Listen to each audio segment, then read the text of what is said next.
Good evening, ladies and gentlemen, and welcome to Danbury Hat Tricks Hockey on the Danbury Hat Tricks YouTube channel. Good evening, everybody. Casey Bryant here alongside Jack O'Mara and Zach McGinnis for tonight's coverage of the Danbury Hat Tricks against the Battle Creek Rumblebees. The Danbury Hat Tricks are just now taking the ice here at Danbury Arena after a split weekend, a feisty one at that, against the Elmira Enforcers. They won on Friday night, putting up 7 goals, and then they followed that up by allowing 8 on Saturday evening. Tonight they turn their attention to a squad that has yet to register its first point as a franchise. And Jack, this is a big 6 points on the table here for the Danbury Hat Tricks. You have to have your sights set high for this particular weekend. It's a team that's struggling right now. They're trying to find their identity. And as for you, you've got your first win at home underway. You've fought in a gritty couple of games last weekend. This is a great weekend to take advantage of the opportunity presented in front of the Hat Tricks. They need to take both games this weekend. We're about to play the national anthem here at Danbury Arena. We'll be back in just a moment.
Back now for coverage of the Danbury Hat Tricks hosting the Battle Creek Rumblebees at Danbury Arena, and a couple of new faces on this Danbury Hat Tricks roster that we're going to get a first glimpse at tonight, Zach. We're going to see defenseman Aaron Atwell joining the team, as well as Brett Menton, who was just traded earlier this week from Delaware. So some new energy being injected into the Hat Tricks. You're absolutely right. Menton comes to the Danbury Hat Tricks by way of Delaware. He spent some time in the SPHL earlier this year, but I'm really excited that Aaron Atwell's back here in town. Atwell was a member of the Danbury Titans. He was somebody who frustrated these fans for a while until they got him. He's a good puck-moving defenseman. Not the biggest body back there, but that's not why he's here. Danbury's breakout has needed some help. There's a reason why Aaron Atwell is starting tonight. And if you look across the way, there are 3 defensemen over there that are sitting in suits, and that's an important factor now. Atwell gets added in a defensive core that needed some depth.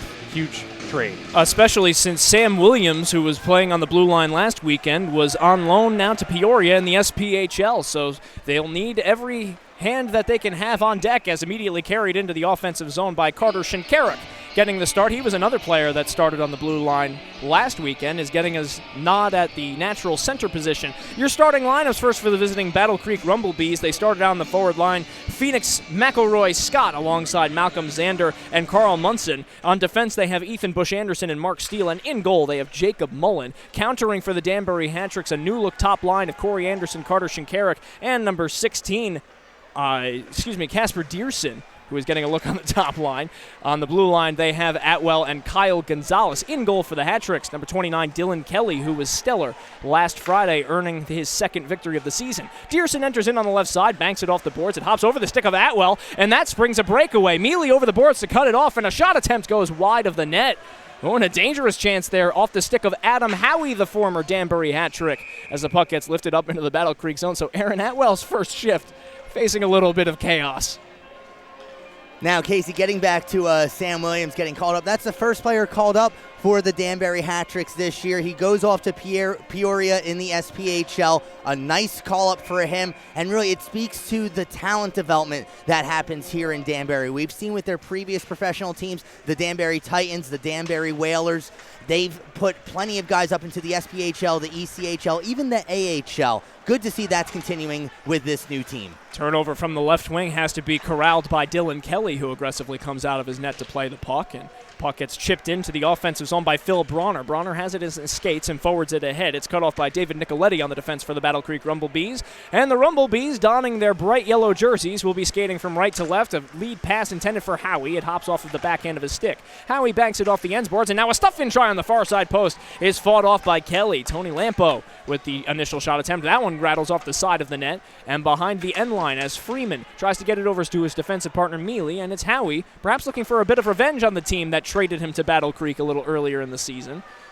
Carried now by Steve Mealy, who spins away from a forechecker carry behind the end line. Shea Carey in aggressively on the defense for the Battle Creek Rumblebees, throws a check behind the play and brings down Freeman. Mealy leads now Vladislav Gavrik, who forwards it ahead into the neutral zone. And the Battle Creek Rumblebees, they may be 0-9 as the puck trickles over to Dylan Kelly, but they have a new look, a new interim head coach, and they're trying to spark some new energy. Yeah, they've come out on the right foot, a breakaway chance for the traded away Adam Howie. He looked good on the last couple of shifts, a good pass into the slot area there as well. I think that, Danbury's come out a little bit flat-footed. They haven't initiated any type of press. They haven't initiated any type of energy. I think that it needs to change quickly. And Zach, you and I were speaking to the head coach taking over for Battle Creek, talking about how soft his team he thought he was and needing to have a little bit more jam in their game. Adam Stio is now the head coach of the Battle Creek Rumblebees. He's their general manager. He might not stay behind the bench for the rest of the season. The last time he was behind the bench was in the Western States League with the Las Vegas Cavalry. Last year he was the general manager of the Evansville Thunderbolts in the SPHL. And yeah, Casey, it was a softness, it was something missing. And in our conversation with him, he mentioned how their first practice, the players came up to him afterwards and said, "Oh, that's what a practice is supposed to be like." Yeah, Battle Creek is 0-9 right now, but they have some good leadership looking for their first win on the road tonight. Kendall Bolin Porter tries to get around a defender, and a feed pass out to the middle of the ice intended for Gordy Bonnell, but he couldn't connect on the stick. And the puck will trickle out into the neutral zone, and Gavrik will be back to retrieve. Has Menton to his right. Menton donning the number 17 with the Danbury Hat-Tricks, wore the number 21 with the Delaware Thunder, where he came from. On the near side midboards, puck pops out to the high slot. Spinning away is Dearson. Drops it back now to Aaron Atwell, as from his knees he tries to feed it to the back door. Aaron Atwell likes to take offensive chances. He's a good puck mover, but here he is having to back check. He has to make up for that aggressiveness, and we're seeing that a couple of times already as Aaron Atwell still trying to get acclimated to his new offensive system. I think he'll fit in, though, with this Danbury defense. We see players like Steve Mealy who love to hop up into the play. Atwell will do just the same. But like Mealy, he has the speed to get back and recover. Yeah, really good seal-out hit right there, and it's an easy stop there for Kelly and the little trickle that comes right up into his pad. 3 minutes gone by in the first period, still no score as Carter Shinkarik dishes it to his right. Dearson looking across the way intended for Anderson, and it was trickling behind him. Pinching in on the near side is Mealy, can't hold the blue line in time, as finishing the check along the near side is Carl Menson. Over skating along the far side right wing and looping it around the perimeter of the boards, Phil Bronner, who had a pair of assists on the power play last weekend. The special teams went to work on Elmira Friday night. They got themselves a pair of power play goals and a shorty last weekend. And a lead pass intended for Johnny Ruiz. Ruiz in behind the defense and couldn't get a shot off, was forced wide of the net. Now spinning to the slot area, shoots it off the post. It found the far side iron. Levesque is staple gunned against the boards, and the Hat-Tricks will lose possession of the puck, and skating it in on the left side is Lampo. Lampo with a long shot that's seen all the way and held by Dylan Kelly. And a little bit of smattering of applause from the Danbury Hat-Tricks faithful. Good start there for Lampo. I mean, he's had a couple of shots on goal. Kelly's been strong in net so far, but Lampo's been in good position a couple times in the offensive zone. Well, Battle Creek desperately needs someone who's willing to take those offensive chances. When you're 0-9, you need as much aggressiveness as you can. You want a little bit of confidence, a little bit of jump in your game. So Lampo will be one of those guys, as well as Carnett, who's there on the far side midboards taking the puck away. Karn deep net spins away in on Martin Tuma. His shot is steered aside by Kelly to the far side corner. Behind the net is Shea Carey. He's doing battle, as is his defensive partner over there. That's number 6, Nathan Margitz. Margitz, who's listed as number 67 on the roster, donning a new number for the Battle Creek Rumblebees out in the neutral zone. We've seen that happen a couple times already this season. Well, the hat tricks have changed up some of their numbers too. Nikola Levesque started off as number 77. Now he's back to wearing number 61, which he wore in Watertown. And that frees up number 77 for Aaron Atwell, who wore the number 61 in Danville when the hat tricks acquired him from there. So a little bit of number roulette as Menton on the far side midboards takes a check, loses the handle on the puck, and skating up the gut of the ice is Malcolm Zander. Zander in 2-on-2 in on Atwell. He's being hampered from behind by the long reach of Vladislav Gavrik, but he's able to maintain possession of the puck. Skates out in front. Shot saved by Kelly, and rebound gets steered out into the near side corner. And a little bit of a deceptive chance there off the stick of Malcolm Zander. Gavrik skates up the gut of the ice. Now he's got 2 Rumblebees around him. Drops it back for Bolin Porter. His pass attempt goes off the midsection of Gordy Bunnell. And into the near side corner, it's picked up once more by Zander as Zander takes a hard check over by the Battle Creek Rumblebees bench. 5 minutes, 15 seconds gone by in the first period. We're still looking for our first goal, which honestly is pretty strange around Danbury Arena. Ordinarily, by now, we'd have a goal, maybe 2. The way these home games have been going, yeah, it is a long time. 2-on-1, developing a Shinkarik. Tees, fires, tries to pick a corner, and just goes high and wide. Ooh, and Shinkarik had him on the near side as Jacob Mullen was in position. Now steering away is Kyle Gonzalez. Gonzalez feeds it up to Dearson, drops it to Shinkarik. Shinkarik once more tees up a shot, and that's a blocker save by Mullen. Anderson down low to Shinkarik. Shinkarik feeds Anderson in the slot. Anderson wrist shot, that's blocked in front. Shinkarik very active now that he's back at the forward position. You could tell he's licking his chops to get back up on the forward lines after a weekend on the blue line. Shinkarik shields the puck away, loses the handle on it. It's taken away by Howie, and now a 2-on-1 developing the other way. Here's Lampo in with Howie. Lampo stops short at the near side circle, tries to backhand it down low to Howie. Shot attempt fanned on it. Rebound kicked out by Kelly, bouncing by the near side post and cleared out of danger by Shinkarik. Wow, hold your breath moment in the defensive end for the Hat-Tricks after arguably their best offensive shift of the night so far. And you got to give a lot of credit to Shinkarik. I mean, he's all over the place, high-quality shots as well. You got to be better on defense. Adam Howie has looked really good in this game so far. Now a turnaround shot is gloved out of the air by Dylan Kelly, and some early pressure here from the Battle Creek Rumblebees as they hold the shot on goal advantage, now 4-1 in the early goings of the game. Jack, you mentioned that defensive play by the Danbury Hat-Tricks. What happened was, after Lampo stopped, both defensemen went to him. Mealy was covering Howie in the slot, decided to let that assignment go. It left Howie all alone in front of Dylan Kelly's net. To Matthias Kasich on the near side midboards, getting his first shift of the night. Feeds Johnny Ruiz up on the left wing. Ruiz in behind the defense, gets by Ethan Bush-Anderson. Now taking away and fighting for it at the far side point is Martin Tuma, the 34-year-old former Florida Panther draft pick. Dumps it in deep to the zone. 7 minutes gone by in the first period. Hard check from Matthias Kasich. That gets a murmur of approval. And now another hard check from Kasich on the near side. Kasich was heavily involved in that physical play against the Elmira Enforcers. He's one of those guys that is a skilled player but likes to mix it up, as here's Kasich. Backhand pass out to the slot. Tuma trying to get it towards the net and couldn't get the full muster of his stick behind the puck. Yeah, those are the plays that Kasich's going to need to make. He hasn't seen a ton of goal-scoring opportunities, but it's those passes that will be key for this team. Bronner wires it down low to Kasich. His shot is stopped by Mullen. It looked like he might have gotten a little bit of a leg on it. Behind the net once more, here's Kasich. Kasich down low to Bolin Porter, has Gonzalez in the slot. Delayed penalty coming up against Battle Creek, out to Atwell. Vladislav Gavrik, and joining the action is Gordy Bunnell as the sixth skater, as we'll get a delayed call. Bunnell, near side circle. No-look passes, touched up by Battle Creek. And we have our first stoppage of the game, and we will have a high stick going against Battle Creek. So Danbury's going to go on to their first power play of the evening. They come in with the fourth best power play in the league, converting on 25% of their chances. But Battle Creek, if there's one part of the game that they need to improve upon, it's their special teams. They are bottom in the league, both power play and penalty kill. They only kill off 54% of their penalties. So Danbury with a great opportunity to get on the board here. So Ethan Bush-Anderson will take a seat in the box for the high stick. Atwell loops it down low to Bunnell. Bunnell out there with Shinkarik and Anderson on the forward lines, with Vladislav Gavrik out there with Atwell. Backdoor pass intended for Gavrik. That one stopped by Mullen. Now looping around, maintaining possession is Anderson. Directing traffic on the penalty kill out in front is number 14, Phoenix McElroy Scott. Bunnell to his right, Anderson has a man backdoor. Shinkarik, he scores! Carter Shinkarik, power play goal! The Hat-Tricks lead 1-0.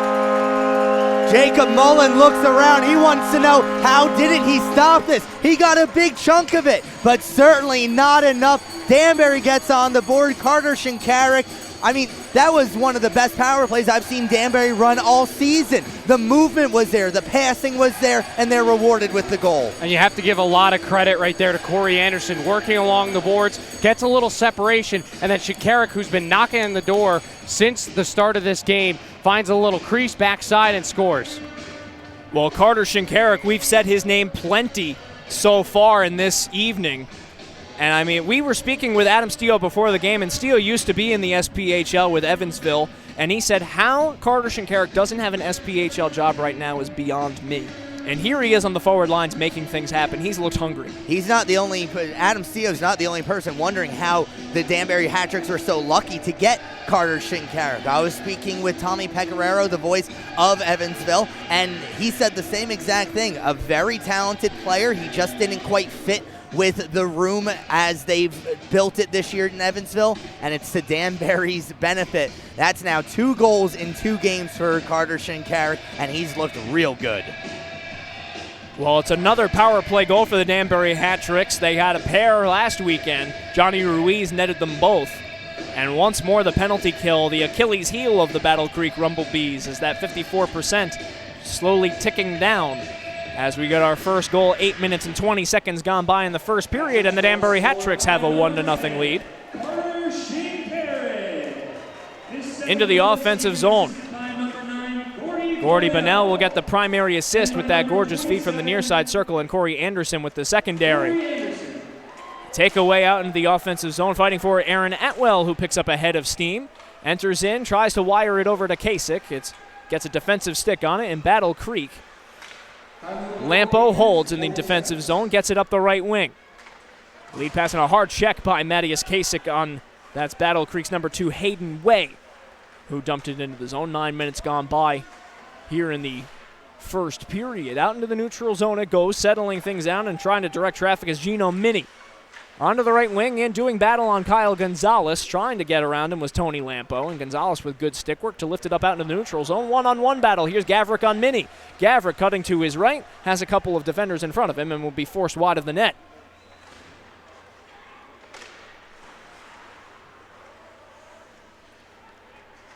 Now loose puck out on the far side post, and now Mullen had to pounce on it.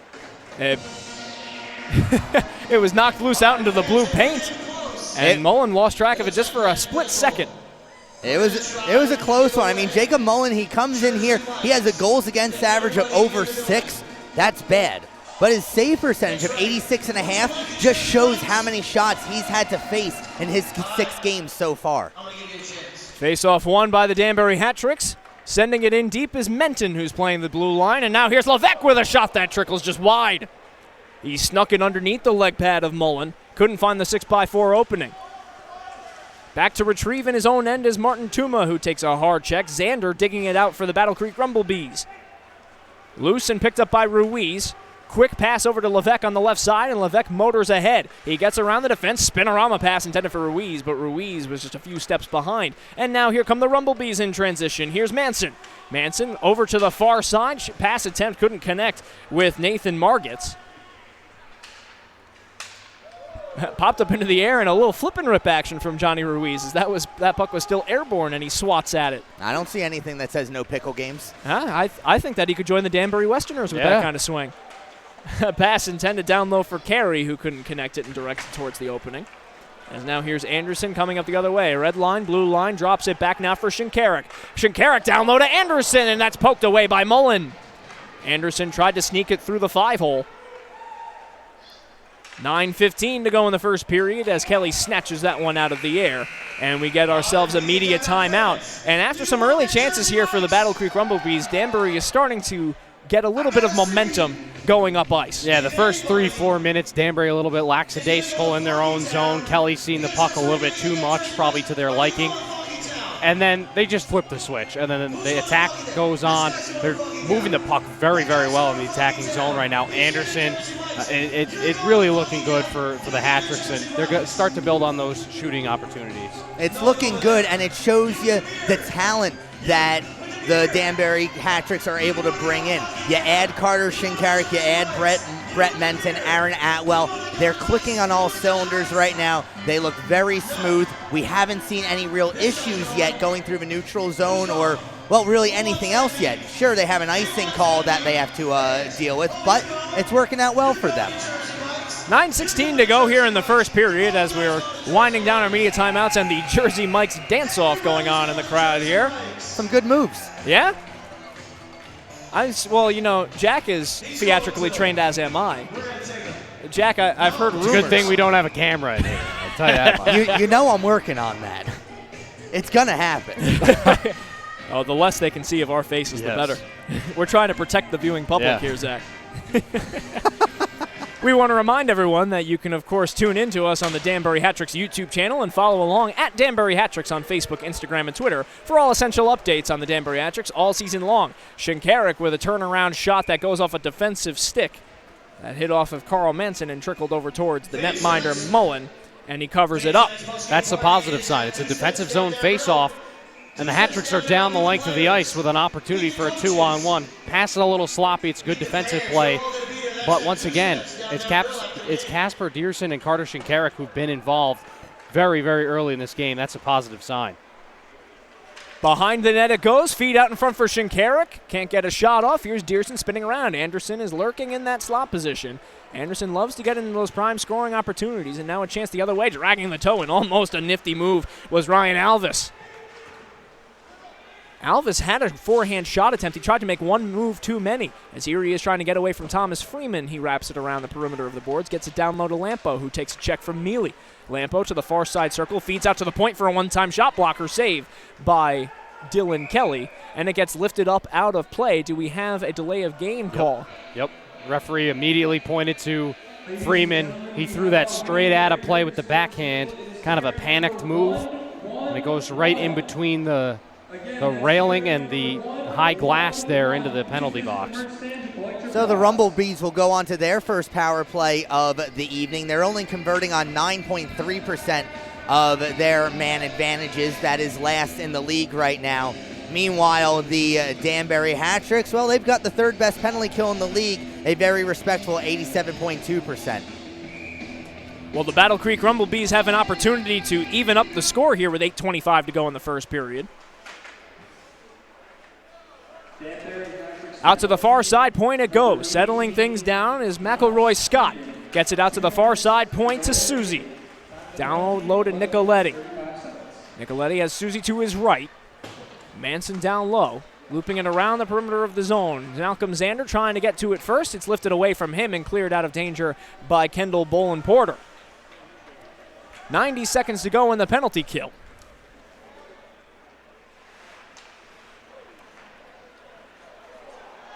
Takeaway here by Phil Bronner on the near side midboards. Bronner takes a hit along the near side. Trying to kill some precious seconds.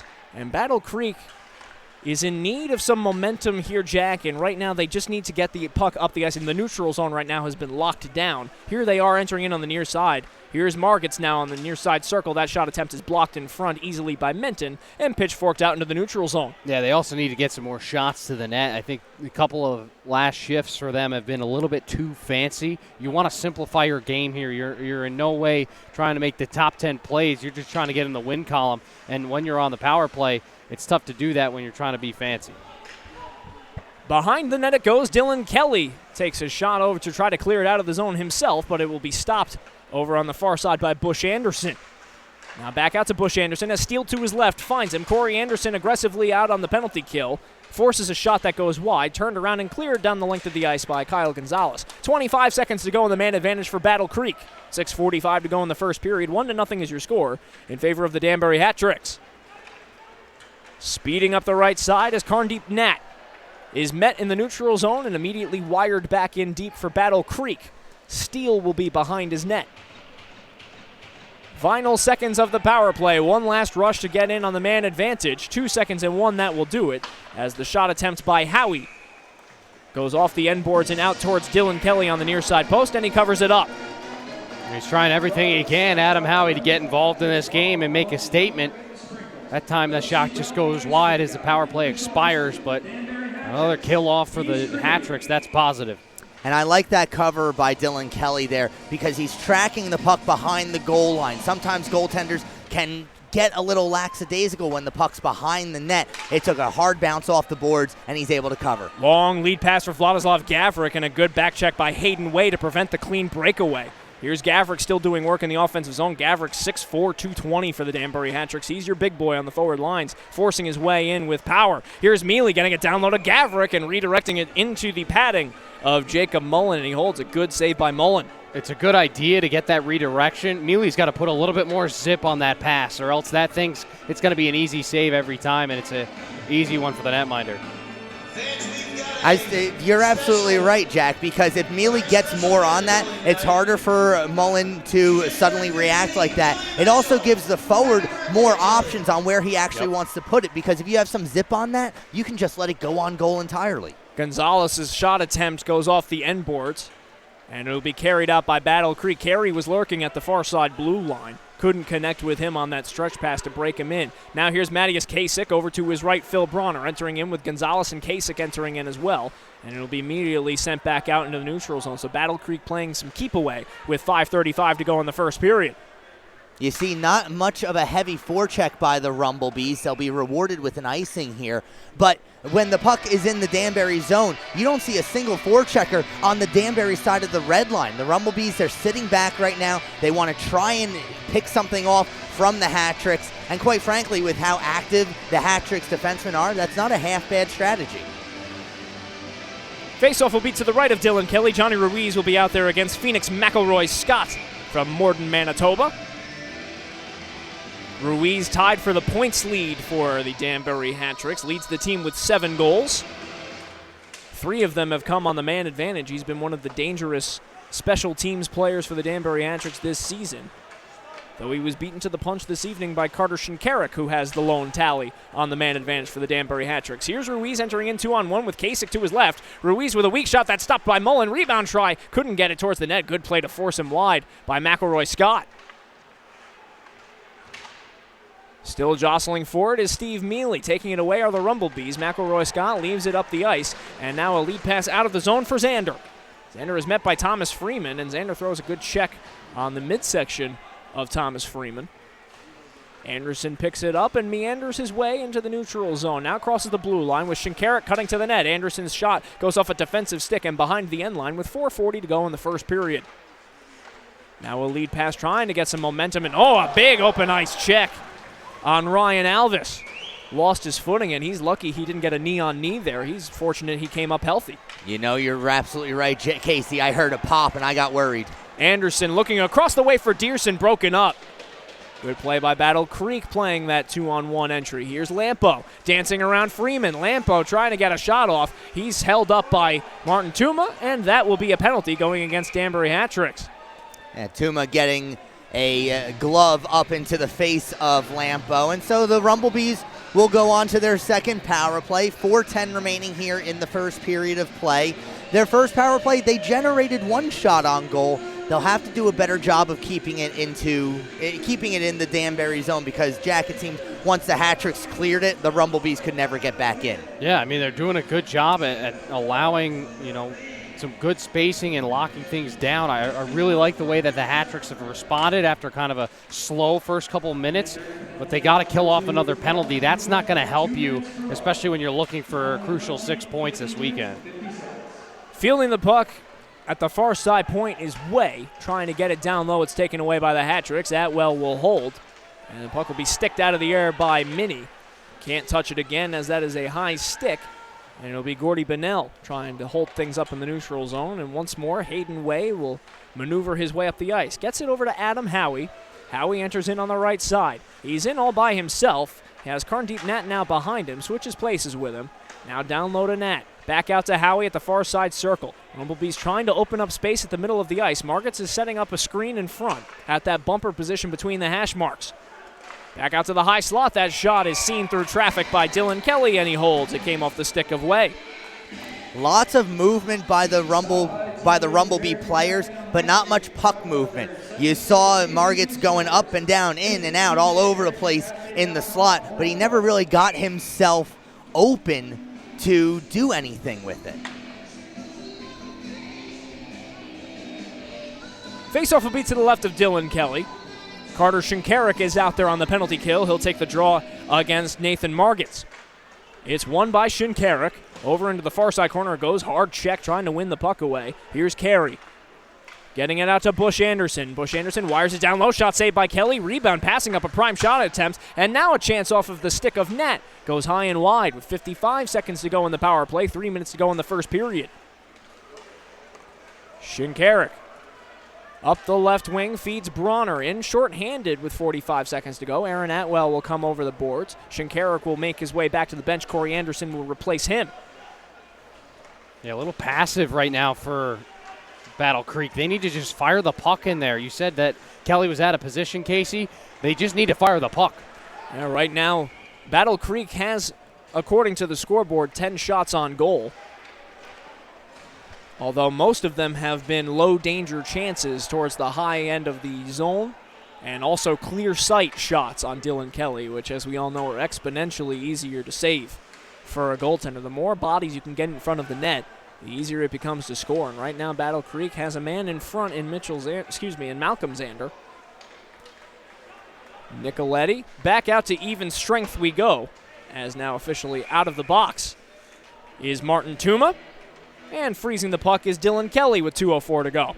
Yeah, another funky bounce. Kelly being sharp behind the net, and we saw such a good performance from him in the last victory for the Hat-Tricks on Friday against Elmira. I thought he was one of their best players on this side, and he's the direct reason why this team's got two wins. He's got both of the wins on the team right now. He's playing really, really good goaltending. He's been strong in net. He's really settled things down for the Danbury Hat-Tricks. Up the right wing to Johnny Ruiz, crosses the red line, blue line enters in, wires it towards the net, and it goes high and wide. Pinching in at the far side is Freeman, gets it down low to Nicola Levesque. Levesque, who was also very active last weekend, got himself into a fight on Saturday, and of course had a couple of power play assists on Friday. And Nicola Levesque, in taking down Kyle Stevens in that fight, produced an image that will live forever now in Danbury hockey history, his triumphant glare towards the crowd.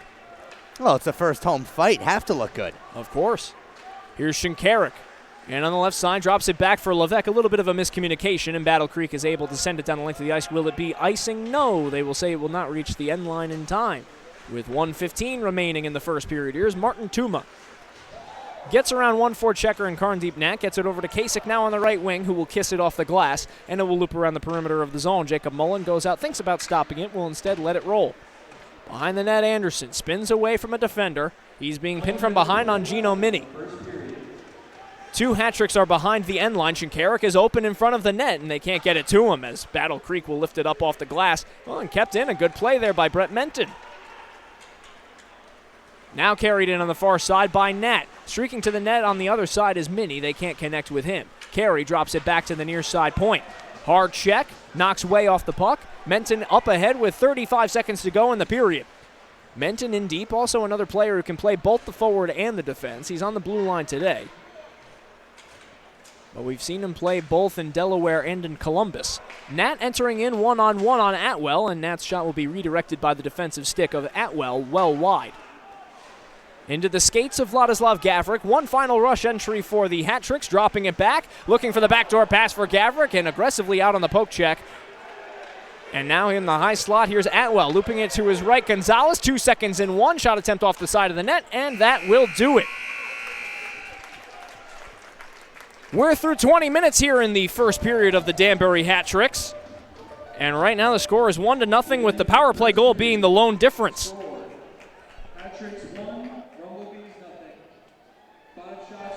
So Zach, after that very It was eventful from a shot on goal perspective, but not a whole lot of them were high danger chances, really, for either side. It feels a lot like two boxers kind of circling each other in the first round of a boxing ring. Which I'm a little surprised at, considering that, this is an 0-9 team in Battle Creek. I would expect them to be a bit more aggressive. I would expect Danbury to be a bit more aggressive here at home, and knowing how badly they need those 6 points in the standings, you figure they might come out a bit faster. However, they did get the 1 power play goal. They're currently being outshot officially 10-5, which, again, it's rare that you see Danbury outshot like that.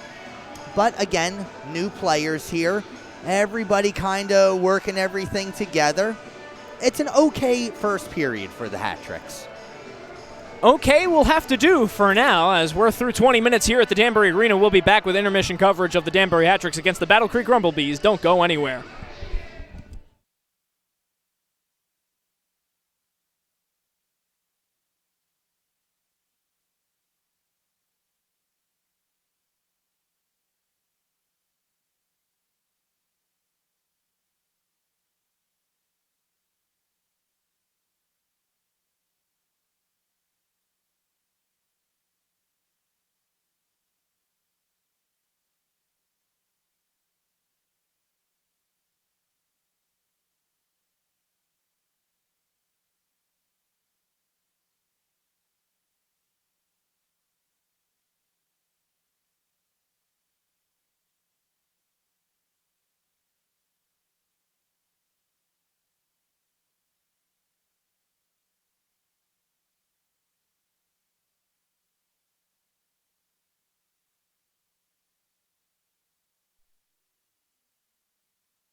Welcome back, ladies and gentlemen, for live coverage of the Danbury Hat-Tricks hosting the Battle Creek Rumblebees. It's time now for your FPHL out-of-town scoreboard. Here's Zach McGinnis. Thanks, Casey. Down in Delaware, they're tied at 1. About to begin the second period between the Elmira Enforcers and the Delaware Thunder. Andrew Harrison has struck for the Enforcers. Evan G. Demon for the Delaware Thunder. Both those goals coming on the power play.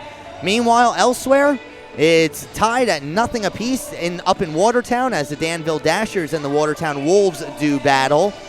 The Port Huron Prowlers and the Mentor Icebreakers are tied at nothing apiece.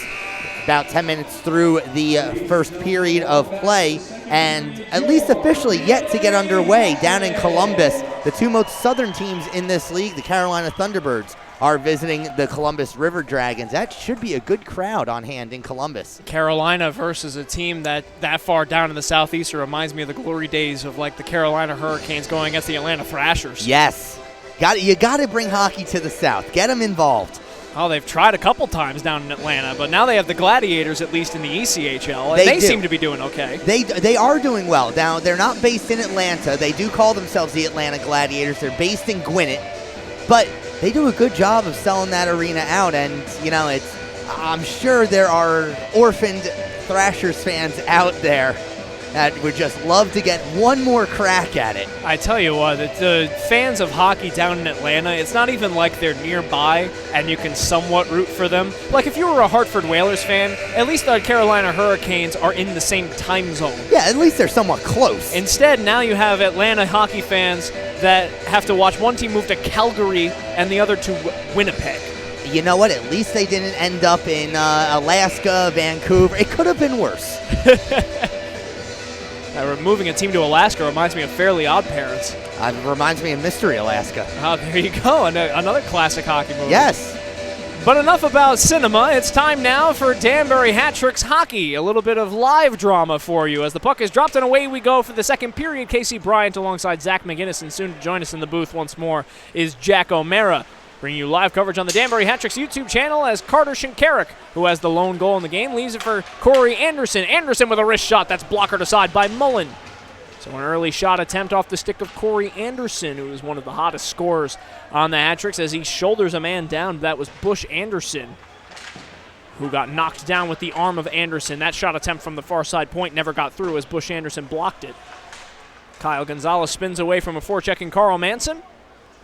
Now Gonzalez will spin around and feed Shinkarik on the right wing. Shinkarik enters in on Bush Anderson. That wrist shot will go well wide, bounce lively off the far side corner, and loop around. The Hat-Tricks it's a shooting gallery at this point. They were picking up the puck and they were rifling it towards the net, Zach. They want to try and test Jacob Mullen, who's had a lackluster start to the season so far, as has the whole defense, really. They're propelling it towards the net, but not on net. Only 6 shots on goal. Even with that last offensive outburst that the Hat-Tricks had, they only recorded one that was actually on goal. They have to do a better job of actually getting it on goal. Well, we've seen the Hat-Tricks be the benefactors of a couple of different fortuitous bounces throughout the early goings of the season, so maybe they're just trying to get a little bit of puck luck on their side and really just test to see the awareness of Jacob Mullen, who comes into this game with an 0-6 record, a 6 goals against average, which unfortunately is the team leader on the Battle Creek Rumblebees. As the puck gets sent out to the near side point, Mealy holds the blue line, turns around, fire, redirected twice, and into the padding of Mullen. It hit off of the skates of Bronner and off the skates of, that was number 6 in front, Nathan Margits.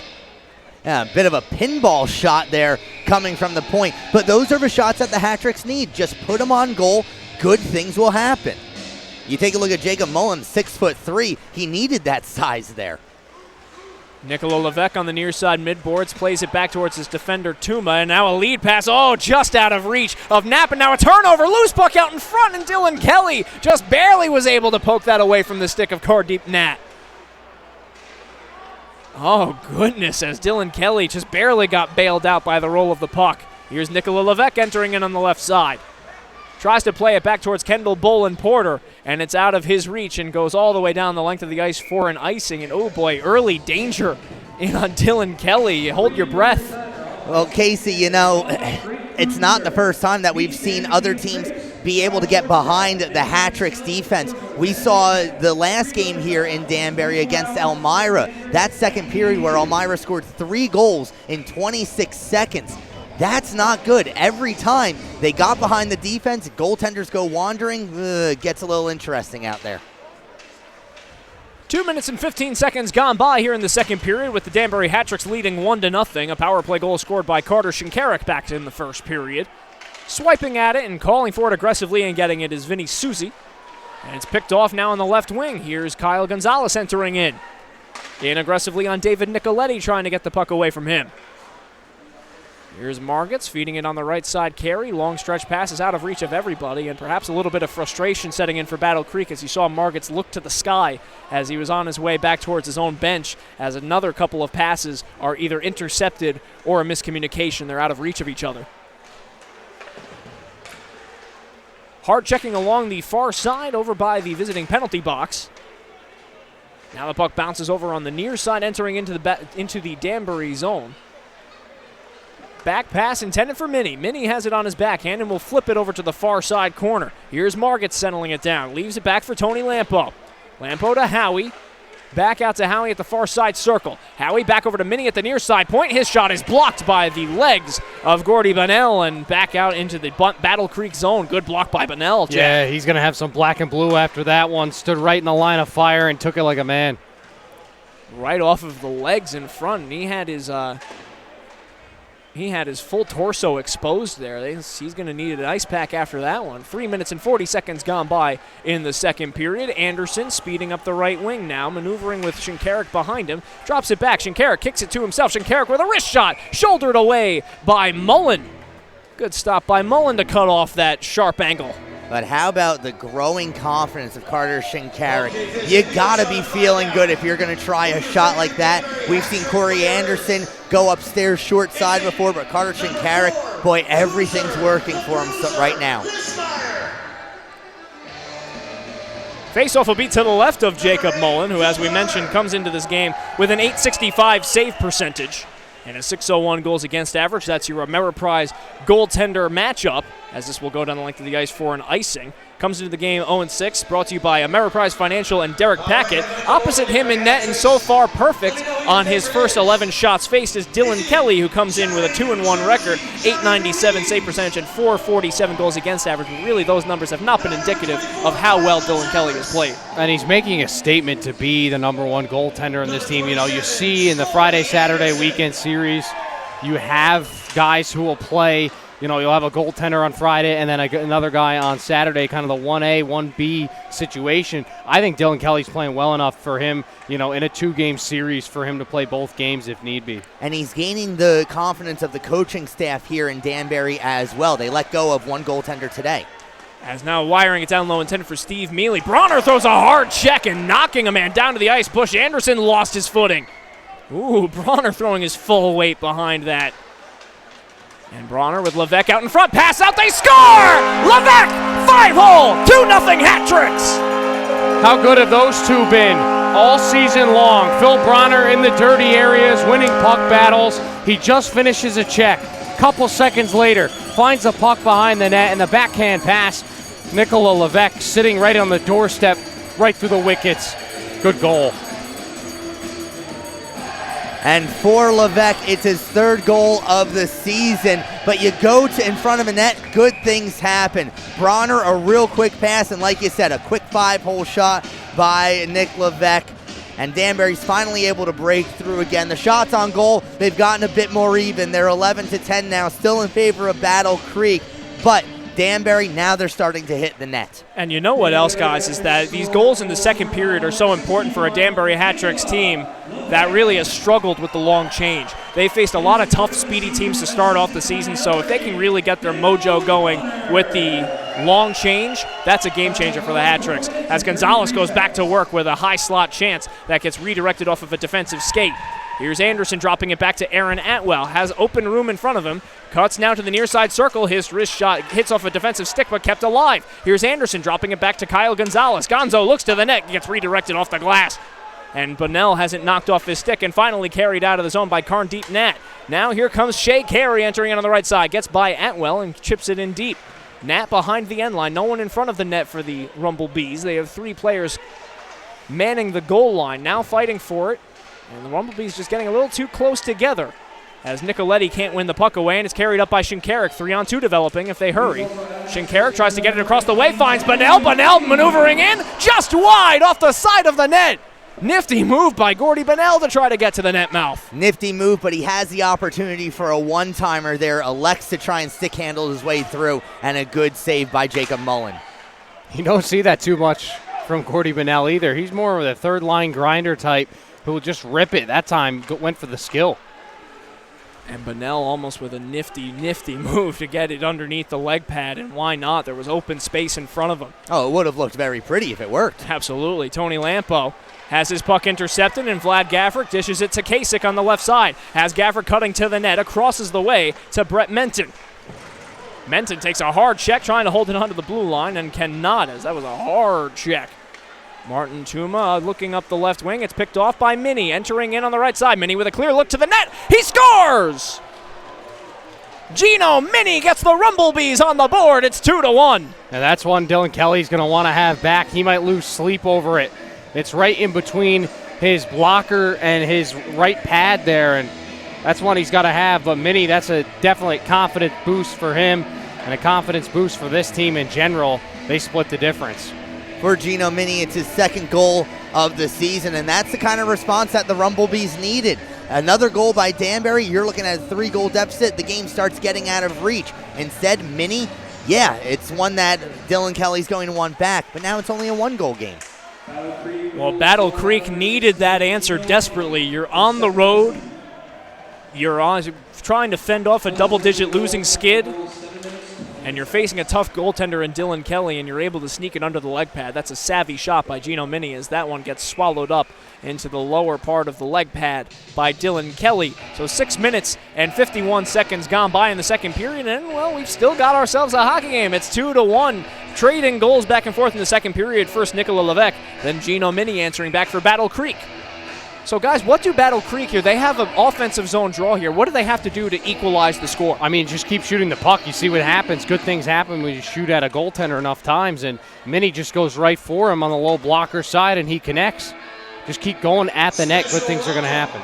And we get some pushing and shoving along the far side post. And Battle Creek, well, the word that stuck out to me from Adam Steo in before the game was he called his team soft, and said that they needed to get tougher, and he's trying to inject a little bit of toughness and try to get a little more grit in their game. You know, you're not imploring your players to fight necessarily, but you like seeing a little bit of extracurricular activities after the whistle. You got to have some sandpaper, especially at this level. Look at how the second Danbury goal happened. It all started off of a Phil Bronner hit. Danbury, they were doing a good job in the first 5 minutes of this period of really throwing the body around. Now they've kind of backed off of that. Battle Creek gets a goal, and now it's Battle Creek seemingly pushing things physically. The faceoff will be back down towards the Danbury Hat Tricks net. To the left of Dylan Kelly, the Hat Tricks have out there some of their best scorers. Their top line, Carter Shinkara, Corey Anderson, and Casper Dierson. Oh, excuse me, that's Matthias Kasich taking the draw. Oh, no, excuse me, I'm wrong. That is Casper Dierson on the right wing. You were right the first time. I shouldn't doubt my instincts.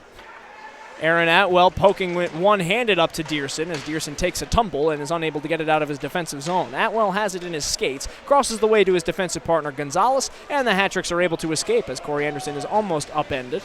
Shuffleboards it into the offensive zone as Nicoletti will be wrapping around to kick it to a teammate. Here's Margits entering in one-on-one with Martin Tuma. Has a man cutting to the net, tries to wire it down low. Puck popped up in the air and out of reach for Vinny Souza.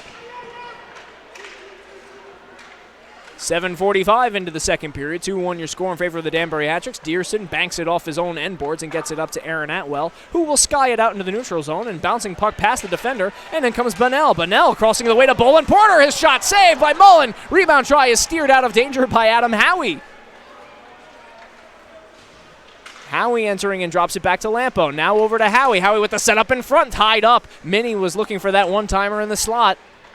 Had a defensive stick lifting his. Tuma trying to glue Lampo against the wall, but Lampo with good slipperiness to escape. But here come the Hat Tricks in transition. Bolin Porter forwards it to himself. Bunnell behind him. Lampo was the first to get there for the Rumblebees. Now Gavrick in the far side corner. Leaves it for Bunnell as the Hat Tricks get a forward line change. As Johnny Ruiz joins the action, as does Steve Mealy.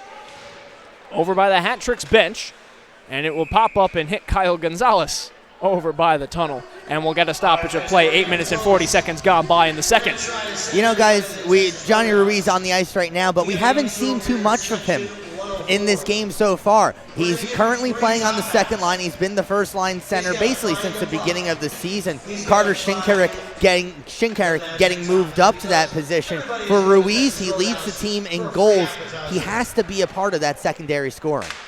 Well, that line is out there right now. Ruiz, Levesque, and Phil Bronner, who have been a three-man wrecking crew in their last couple of games as a trio. They've really done some damage both physically, as you see Nikola Levesque throwing a check, and scoring-wise, as Levesque now leads the team in scoring, having that goal here in the second period.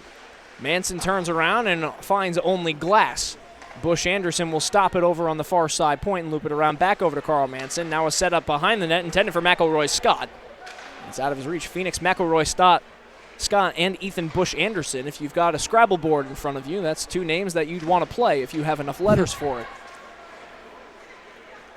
Picking it up and moving ahead with a little bit of speed is Mealy. Now he deliberately maneuvers it over to his right. Here's Bronner, has it on his forehand, but knocked away. A good play by Mark Steele. Now Levesque tees up a wrist shot, thinks better of it, and instead directs it out to Freeman with a wrist shot. That's a kick save by Mullen. And Bronner is cleared out of the crease by Mark Steele. I like the idea by Bronner there. You just impose yourself physically in front of the net. Send the message to the defenseman and to the goaltender, I'm going to be here, try and do something about it. But along with what Adam Steele said, the defense of the Rumblebees, they respond, they push them away.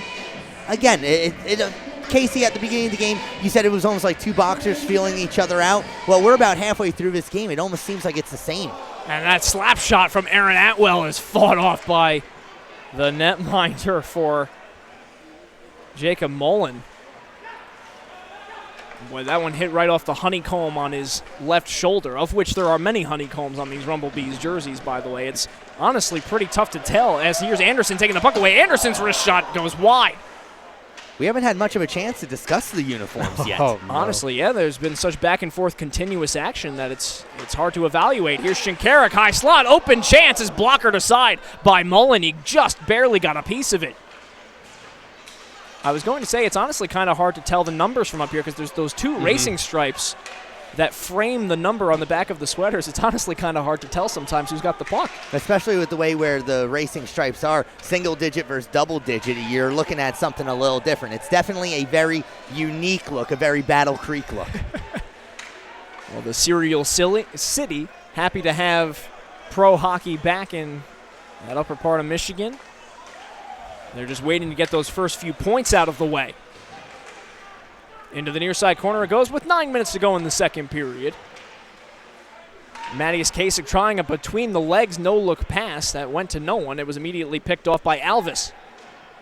Alvis looping it around the perimeter, intended for Howie. Howie has it on his forehand. He's being hampered from behind by Gonzalez, wires it down low. Man is lurking in the slot, and Alvis, if they can connect with him, still fighting for it is Lampo as he spins away from the forechecking Bolin Porter. Now dishes it over to his right to Hayden Way. Lampo cutting across the end line, trying to feed it out in front. No one was there, but not cleared out by the Hat-Tricks. That shot is blocked in front by the legs of Vlad Gavrik. And the Rumblebees have an extended shift here in the offensive zone, trying to get it out of the zone, fighting for it, and finally able to get it out across their own blue line was Gavrik, and it will go down the length of the ice, no icing. That is a good shift there for Battle Creek. The problem, again, they didn't get any shots on goal. Kelly was standing there just waiting, but nothing happened. That's good seal out there for the Hat-Tricks. They kept everything on the perimeter. They got the clear. We have immediate timeout as the puck was shot up into the netting. So with 8:05 to go in the second period, the Battle Creek Rumblebees are still trailing by one. And we say it enough. Get pucks to the net. Get pucks to the net. But, Zach, how are you able to get pucks to the net when the middle of the ice has been so clogged? When it's clogged like that, you need to work around the perimeter. We've seen the Rumblebees, especially on that last shift. They did a great job of that. They took over on the turnover from Gavrik along the boards, and from there they were able to start getting that defense moving around. There's no problem taking a shot. You want to keep them low, though, because when you're going through traffic like that, you keep them low. There are sticks, there are skates, there are shins, and sometimes there's a goal that way, too. Well, we saw a couple of pinball shots here early in the period as well, Jack, as we were saying at the top of the frame that sometimes puck luck has to be on your side. And when you're 0-9 like Battle Creek is, it can feel like puck luck is just really blatantly against you. Sometimes all you need is one lucky bounce to go your way. Absolutely, and who knows, that mini goal right there might be the difference maker for them. They just got a little sneaky goal just past the red-hot Dylan Kelly, and that's a positive. You want to run with that. But yes, traffic in front of the net, creating some opportunities. Go with anything. I mean, your back's against the wall. Just try as many things as you can. Keep your game simple, but keep firing away. I think that's the best way to move forward if you're Battle Creek. And you mentioned keep the game simple. That's exactly what Adam Steo ended our conversation with. That's what the Battle Creek Rumblebees want to do in this game. Yeah, it may be what every coach says, keep it simple, get pucks deep, and play north-south, but when you're in a spot like this, sometimes getting back to base is really the most refreshing thing for you to do. As the puck gets sent down towards Dylan Kelly, he'll leave it aside for Kyle Gonzalez. We have a man down on the ice as it was Carl Manson who took a hard check high. And I believe we will be getting a delayed penalty going against the Danbury Hat-Tricks as Aaron Atwell is gliding over towards the penalty box as he voices his protestations to the linesman. But nothing doing. The door is open, and away goes Aaron Atwell. I just want to see what the call is going to be because I did not see the referee make a symbol or a signal. Didn't make a symbol either, but now we know that it's going to be slashing as Atwell was tied up with the Battle Creek player. So the Rumblebees, they go on to their third power play of the game now. Eventually, one of these will go in. We saw that, Jack, against Elmira, where Danbury just continuously went to the box, and eventually the Enforcers were able to score on the power play. Well, you can't keep letting the team back into the game like this, especially when you want to stomp on the throat and get a big lead. But here comes Gordy Bunnell up with Kendall Bolin-Porter on the right wing. Bolin-Porter had a primary assist on a shorthanded goal, trying to lead Bunnell, but he can't get a stick on the puck. Phil Bronner had himself a shorthanded goal assisted by Steve Mealy and Kendall Bolin-Porter last weekend against Elmira, and it proved to be a backbreaker in a 7-4 victory on Friday night. Gliding in on the left side and trying to get around a man, Battle Creek leaving it behind. Here's Tony Lampo wrapping it around the perimeter and out of reach as Nicoletti will be back to retrieve. Getting back to Bronner's shorthanded goal. That was a 3-on-1 shorthanded. You don't always see those when you're down a man. And here's Phil Bronner poking it away, has an open net and just wide! Mullen. I think he got a piece of it. Just barely. And part of that problem too, guys, that puck was on edge. If that puck's flat out, Bronner's probably hitting that cage. Bronner had a defender behind him and Mullen on his belly. Mullen went on an adventure. And those goaltender adventures almost never work out. Goalies go wandering. It certainly ups the entertainment factor, that's for certain. Well, we saw the Danbury Hat-Tricks' own Tom McGuckin get burned like that last weekend. Twice. 30 seconds to go in the man advantage for the Battle Creek Rumblebees. Directing it over to his left, here's Gino Mini with Nat cutting to the net, and that long shot is secured out of the air with the catching glove of Dylan Kelly, and he holds with 24 seconds to go in the power play, 5:58 to go in the period. And that's what you need. Just skate on in, have an open shooting lane. All right, he makes the stop. Now you got the offensive zone faceoff. See what Battle Creek can do here in this 24 seconds. Even when the penalty expires, you're still going to have an opportunity. Keep the puck in the zone, apply some pressure, more shots. It all starts with this face-off, though. Let's see what McElroy Scott can do. Well, he wins it over to his left. A good face-off win for McElroy Scott. Here's a long shot by Steele, looking for the screen in front. Xander was there planting himself in front of Kelly. Here's Bush Anderson crossing the way. Here's Manson with another man in front. That shot goes well wide and will loop out of the zone, and that's a killer for the Battle Creek Rumblebees, as those were two of their best looks of the game. Casey, how many times have we said this year, when you take that shot, it goes high and wide, you clear the zone yourself. Makes it real easy to kill a penalty. We're officially back to even strength here at Danbury Arena, as carrying it back in is Manson. His shot goes off the defensive stick of Kyle Gonzalez, and it will go up out of play with 5:24 to go in the second period. So the Hat-Tricks penalty kill so far has held steady, and Kyle Gonzalez has been a leader on that penalty kill. He's chewed up a lot of shorthanded minutes, and he's blocked a lot of shots. Yeah, we talk a lot about Kyle Gonzalez's contributions to the offensive rush, playing the point man on the power play. He's a really good penalty killer, too. I mean, talking about a two-way defenseman, you're going to lean on a defensive guy in this zone right now. And in a blue line in which the Hat-Tricks have kind of flip-flopped and had a number of different people play the blue line for them. It's been Kyle Gonzalez who's been the most consistent player on both ends. We have a delayed call, I believe, going against Battle Creek as Bolin Porter, as he was entering into the zone, had a stick into his midsection, and he will draw a hook as a result. So the Hat-Tricks will go on their second power play of the evening. They are 1 for 1 so far against Battle Creek, and this power play is brought to you by Ferrers Electric. Let's light them up with Ferrers Electric. Oh, we saw the Danbury Hat-Tricks power play. We saw it work before. Let's see how the Battle Creek Rumblebees try to adjust to it. The Hat-Tricks power play, it looked very smooth, very difficult to defend.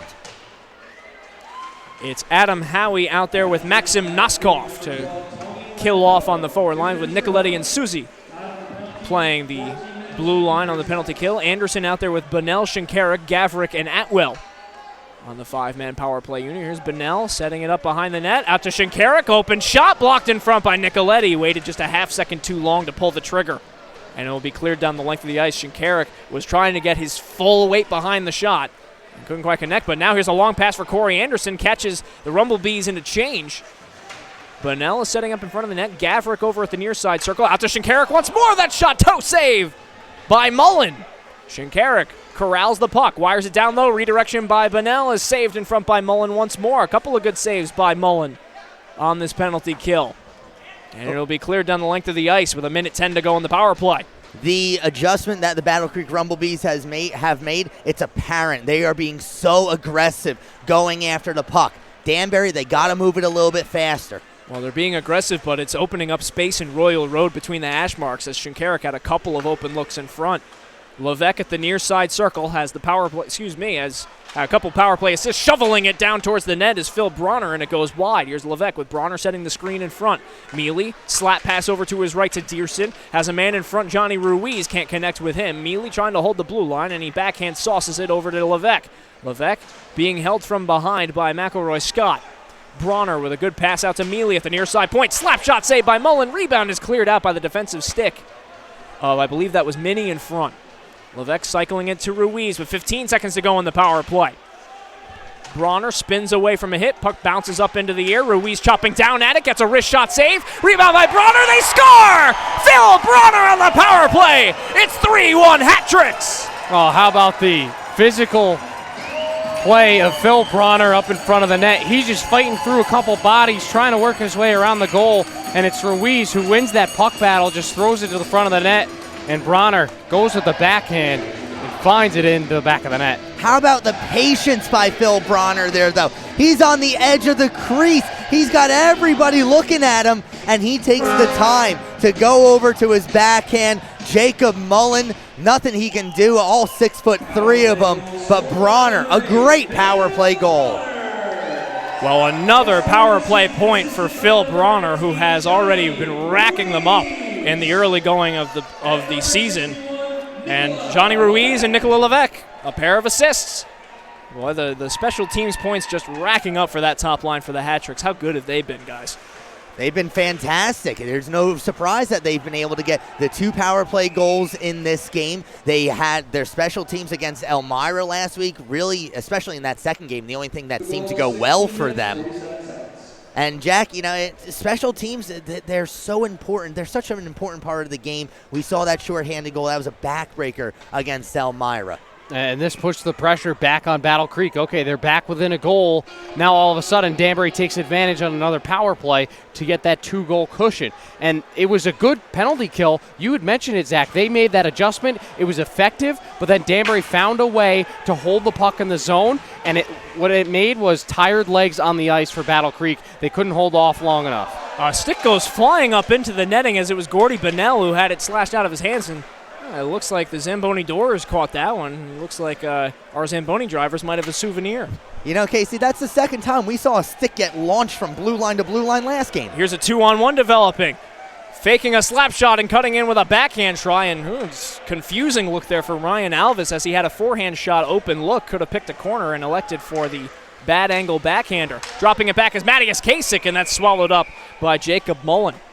And I hate to harp on it, guys, but the shot selection for Battle Creek when they're in close, they look gun-shy to pull the trigger. That's a good point. Ryan Alves, he has the opportunity on the forehand, but when he goes to fake that slap shot, he suddenly runs out of space, and he's forced to take that bad backhander.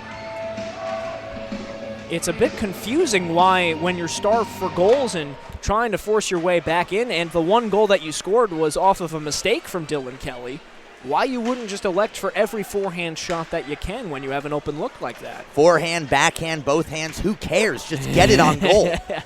Here's Mealy at the far side point, trying to chip it down low. It's settled down by Shinkarik, trying to drop it back for Corey Anderson. It was a good poke check away from the Rumblebees. Here comes Xander losing the handle on it, trying to hold it in on the blue line, and Casper Dearson. Behind the net, Dearson looping around, gets it up to Nikola Levesque. Levesque over now, intended for Shinkarik, is poked away by Battle Creek. Behind the net holding with 1:15 to go in the second period. 3-1 is your score in favor of the Danbury Hat Tricks.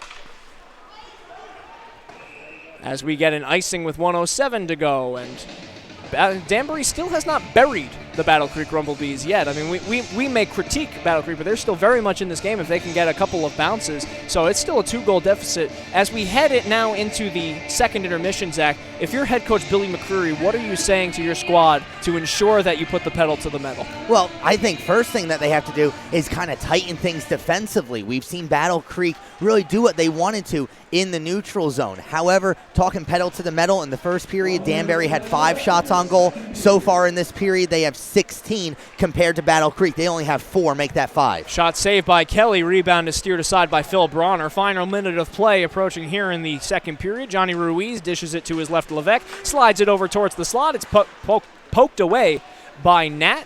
Karn deep Nat leaves it back, intended for his defender, but it's picked off by Atwell and skied into the zone. Back to retrieve is Gino Mini, trying to spark one last rush chance for the Battle Creek Rumblebees here in this period. Over to his right, Mini entering in with a couple of hat tricks around him, as well as the linesman, and a kick save by Dylan Kelly gets it out into the neutral zone with a little bit of life. Here's Levesque with a 2-on-2 if they hurry. Gavrick to the net, saucering it down low for Gavrick, being hampered from behind by Nat. Gavrick using his frame to try to protect the puck. Pops up into his midsection. Here's Bolin Porter providing support. Kasich is lurking in that near side circle. Wraparound try by Bolin Porter is stopped by Mullen. 2 seconds and 1, and that will do it here in the second period. We're through 40 minutes here at the Danbury Ice Arena. We'll be right back for intermission coverage of the Danbury Hat Tricks against the Battle Creek Rumblebees. Don't go anywhere.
Welcome back, ladies and gentlemen, to live coverage of the Danbury Hat-Tricks on the Danbury Hat-Tricks YouTube channel as the Hat-Tricks take on the Battle Creek Rumblebees. But first, here's your FPHL out-of-town scoreboard. Here's Zach McGinnis. Well, we finally got an update down in Georgia. The Carolina Thunderbirds up 2-0 over the Columbus River Dragons. They're about halfway through the second period. Joe Canzalosi and Peter Panachek with the goals in that game. Meanwhile, down in Delaware, the Elmira Enforcers will take a 3-2 lead into the third period. Delaware at the bottom of the Eastern Division, looking to climb their way up the standings, same as the Battle Creek Rumblebees in this game. Out in Watertown, the Wolves have a 1-0 lead over the Danville Dashers. And out in Mentor, the Port Huron Prowlers with a 2-0 lead over the Mentor Icebreakers. Zach Zolkanich and Justin Portillo with goals in the first and second period, respectively. Meanwhile, here in Danbury, it's a 3-1 game. Few goals in that last period. A power play goal by Phil Bronner. Even strength goals by Nick Levesque and Gino Mini, the lone goal scorer for the Battle Creek Rumblebees. Well, a pair of power play goals for the Danbury Hat-Tricks so far in this game, Jack. The special teams has really been the difference maker here tonight. And they've been good all season long, and you see a lot of teams build up momentum, scoring momentum when you're successful on the power play because you can move the puck well. You start to connect with your line mates, build up chemistry, and it's worked. You know, when you're 2 for 2, I mean, shooting 100%, that's awesome. Well, the Danbury Hat-Tricks will be starting out that dangerous top line of Carter Shinkarik with Casper Dierson to his right and Corey Anderson to his left. Puck is dropped and away we go for the final frame as fanning on it is Aaron Atwell, and it bounces over by the penalty box. Atwell will have to retrieve. Aaron Atwell has seen a lot of minutes. He's really being thrown into the fire in his first game in the Danbury Hat-Tricks black and orange. But as a veteran defenseman, he can handle it. He knows the atmosphere here in Danbury. The systems are relatively similar. And, well, he's looked very natural, very good so far. Well, he's 29 years old. He played with the Danbury Titans when they made the Commissioner Cup final in 2015-16. And he's familiar with plenty of players on this team, namely Steve Brown and Phil Bronner, guys that were on that silver and green team back in the day. You know, they're getting the team back. They're getting the gang back together. It's like Blues Brothers 2000. We're getting the band back together. I'm curious to see who else comes back from the past. Marty Tuma was on that team as well. That's true. He was on that defensive core. As here's Bronner entering in on the left side. Levesque streaking towards the net. Finds Levesque looking for the spinorama pass to the slot. Broken up by Battle Creek. Now steaming ahead on the right wing, here's Adam Howie with Lampo out in the slot. Lampo with a wrist shot blocked out in front by a diving Freeman, and that almost caused some trouble for Dylan Kelly.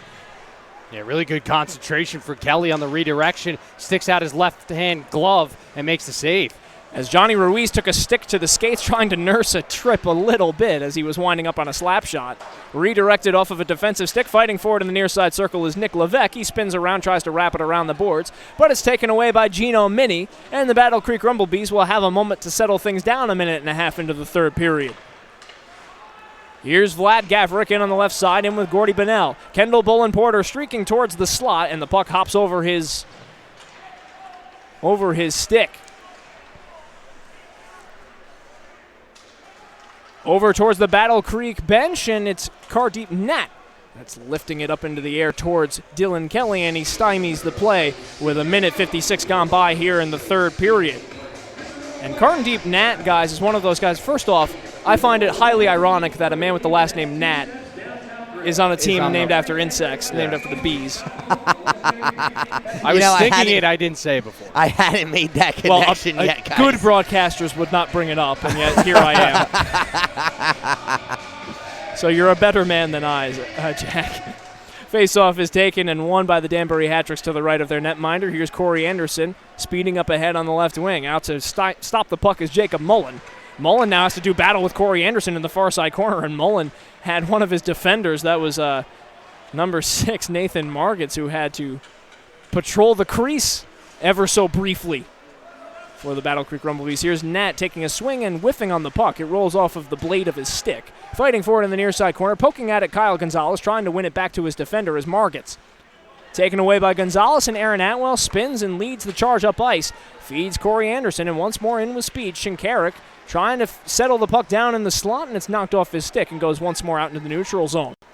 Well, you're seeing the Battle Creek defense start to adjust, and boy, they are all over Carter Shinkarik now, as now he's down on the ice. They're trying to provide as little breathing room as possible for this top line of the Hat-Tricks. They've allowed the Hat-Tricks to have the perimeter for the first 2 periods. They're now putting the pressure out that way. And trying to force perhaps a few takeaways and interceptions that might give them numbers up ice as here's Phil Bronner attempting to drag the toe, and it's knocked off his stick. 3 minutes gone by in the third period. 3-1 is your score in favor of the Danbury Hat-Tricks. Turnover now and a stuff and try on the near side post as Johnny Ruiz almost able to sneak one by Mullen. Here's Levesque fighting for it. He's got Steele all over him. No whistle as Levesque shrugs his shoulders. Play goes on. Mealy, backdoor pass, fanning on it was Johnny Ruiz, a big swing and a miss. And a breeze rolled through the Danbury arena as a wrist shot gets swallowed up by Mullen, and Ruiz looking skyward. You say it all the time in baseball. You want to keep your head on the ball, head on the puck here, and Ruiz was just looking for the home run shot. He just whiffed. But earlier this season, Ruiz would have never even gotten that opportunity. Mealy would have taken the shot. We're really seeing the patience of the Danbury Hat-Tricks develop over these last few games. Bolin Porter will take the draw for the Danbury Hat-Tricks, but it's won by Adam Howie. Howie, who went from having really a third or fourth line checking role to now he's getting top line minutes with the Battle Creek Rumblebees. He's looked good too. He has. He's been very speedy. He's been active on the forecheck. It's just a matter of finding his way onto the stat sheet now. He's doing everything right except put the puck in the back of the net. Here's Alvis shoveling it to his right. Settling it down is Lampo. Tony Lampo leaves it for Howie, who swings and whacks it towards behind the end line. Takeaway by Lampo behind the net. Lampo takes a stick to the midsection. Alvis raises his arm wanting a call, but the referee is letting him play on. Well, there's a difference between letting him play on and perhaps, not to criticize, but just missing penalties. You saw a hit from behind. That went uncalled, and then Alvis takes a clear high stick to the face. I don't know if he's bleeding or not, but the trainers will definitely take a look at him, and yet somehow the teams will stay 5 aside. And it's not like Alvis is like low to the ice either. I mean, he's 5'6", but I mean that's not naturally low level to where a high stick should go unnoticed. Faceoff is one, and Nat's shot attempt goes off of the legs of Kendall Bolin Porter. Aaron Atwell looking up the left wing, out of reach for Bolin Porter, but Vlad Gavrik is there to win the icing race, and it will force the netminder for the Rumblebees, Mullen, to come out of his net to play the puck. 4.5 minutes gone by in the third period. Puck looking its way towards Gavrik. It goes off of his skates and up into the newly renovated Bank Vault Suites, sponsored by Fairfield County Bank, hanging over center ice at the Danbury Arena. And Jack, as the director of ticket sales, these suites, they look, well, to borrow a phrase, pretty sweet up there. Yeah, we could say, they're packing the vault, if you will. They've drawn a lot of attention, and you get a free tray of wings with your purchase of a suite. It's a really, really great way to spend your night at Danbury Arena up in the premium suites. And, of course, if you ever want to catch a game at Danbury Arena, you can visit danburyhattricks.com/tickets, and you can visit danburyhattricks.com/suites. for more information on our premium suite selection. 5 minutes gone by in the third period. Here's Matthias Kasich trying to spin away from Nat. Good stick check by Nat, but Kasich forces his way up the right wing. Feeds Shinkarik. Shinkarik looking across the way, intercepted. Ooh, good stick awareness, and now up the ice comes Gino Mini the other way in transition. Mini drops it back. Here's Markets crossing the way intended for Mini. It's in his skates. Anderson tries to escape, but it's kept in by Mini. Fans on the pass attempt across the way and poked away by Martin Tuma, but once more kept in by Battle Creek. Here's Nat pouncing from behind the net, and it'll be fielded by Shinkarik. So players on both sides trying to swing, and it's rolling off of their stick. The puck must be extra slippery out there. Carrying it in on the right side is Phoenix. McElroy Scott drops it back now for a shot that's fought off by the midsection of Dylan Kelly. And out of reach of Nicola Levesque as Aaron Atwell lost the grip on his stick behind the play. Hard check by Phil Bronner knocks a man down to the ice. Hasn't he been active physically? Bronner has several hits registered as there's Kyle Gonzalez brought down behind the play as that was Malcolm Zander getting a little tit for tat. Entering in now on the far side, Carl Manson trying to wire it down low to Zander. It's out of his reach. Bronner chips it to himself, evades a hit from Zander. Now over to the left side, Aaron Atwell, who will lift it up and gloved down by Ethan Bush Anderson. Carrying it in, and a wrist shot blocker saved by Kelly. Rebound try bringing up the rear is Manson, but he couldn't get a stick on the puck. Yeah, very similar start to this third period that the Hat-Tricks had in the first. They're kind of flat in their own zone, having trouble getting tape to tape from blue line to blue line. Carrying it in on the left side, Carter Shinkarik loses the handle on it. Nicoletti will intercept. 6 minutes, 40 seconds gone by with the Hat-Tricks leading 3-1. So far, no scoring here in the third period. The Hat-Tricks, I'm sure, wanting to play things at least a little bit safe so that they can protect their lead. Multi-goal leads have come at something of a premium so far in the early goings of this season. Here's Casper Dierson forcing a takeaway and drawing a penalty as a result. It'll be a trip going against the Battle Creek Rumblebees. Well, Casper Dierson, he draws that call simply by working harder than the other players. He gets around the defender, gets tripped up on the play. It'll be Nicoletti who goes to the box. And now, the Danbury Hat-Tricks already 2 for 2 on the power play. With 13 minutes left, another power play goal here, Jack. I think that puts the game out of reach. And they've had both different looks in power plays. The first one was smooth moving. They scored quickly and a beautiful passing. The second one, they were challenged. They adapted and they overcame. Shot attempt goes off of the glass and will go wide. To the far side corner, Phil Bronner feeds it out to the high slot. Mealy has it hop over his stick.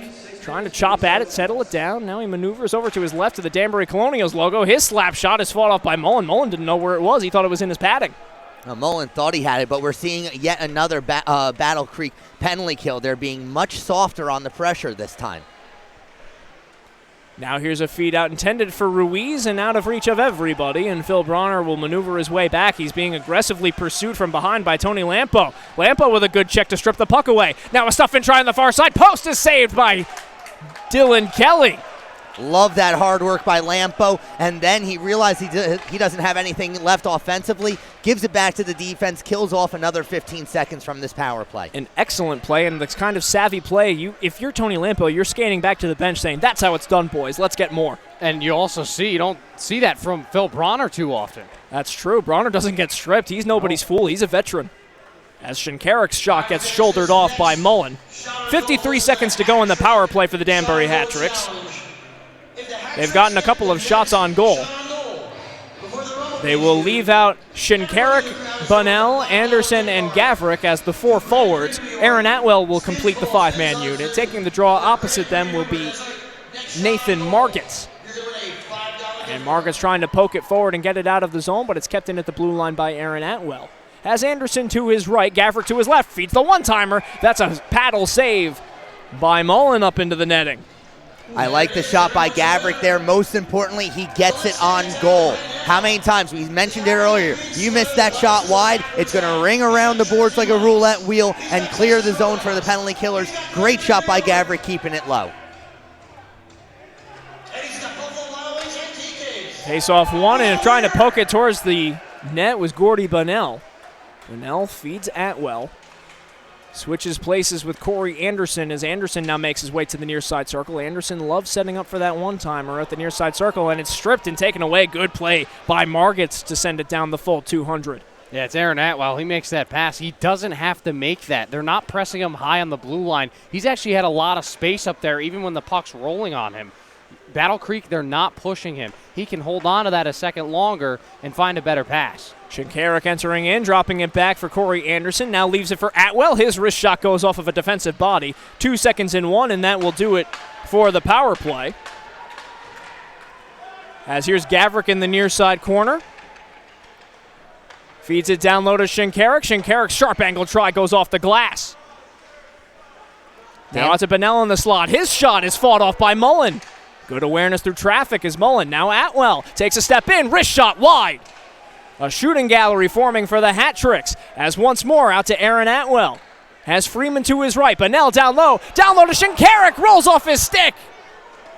Trying to stuff it home on the near side post. Over the boards and joining the fray is Matthias Kasich. Bunnell has Kasich behind the end line. Gets it out. Here's Freeman taking a step in. Gloved out of the air by Mullen, and we have a trip going against the Danbury Hat-Tricks.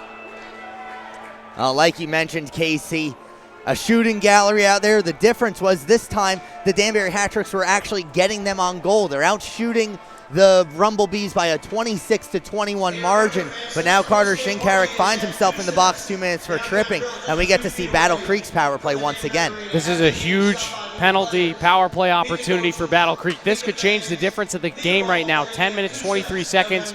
Can Battle Creek answer and make this a one-goal game? Time is the enemy of the Battle Creek Rumblebees. They will have 10 minutes and 15 seconds to try and find 2 goals to at least force extra time and try to get those all-important first few points as a franchise. Behind his own net and starting to settle things down is Ethan Bush Anderson, who cuts to his left. Now crossing the way to Adam Howie. Howie enters in. Has Alvis cutting to the net in the near side circle. Howie looping the perimeter, gets it out to Steele. One-touch pass back over to Howie. Howie evades a defender. Now down low trying to set things up. He's got Lampo setting a screen. Wrist shot that's blocked in front by Martin Tuma and chipped up by Nicola Levesque, but a good play by Bush Anderson to keep it in the zone. Here's Alvis trying to get it over to the near side. Tuma shuffleboarding it up the wall, trying to get it out of the zone. Here's Alvis, passes up a shot attempt in the slot, gets it over to the near side circle, and that's what we're talking about, guys. Ryan Alvis has a shot in between the hash marks. You can't be passing that up on the power play. Especially when you're being outshot the way the Battle Creek Rumblebees are. Get it on goal. As there's a shot on goal as Kelly plays it, keeps it alive, as Bush Anderson will be staple gunned along the wall. Here's Carndeep Nat.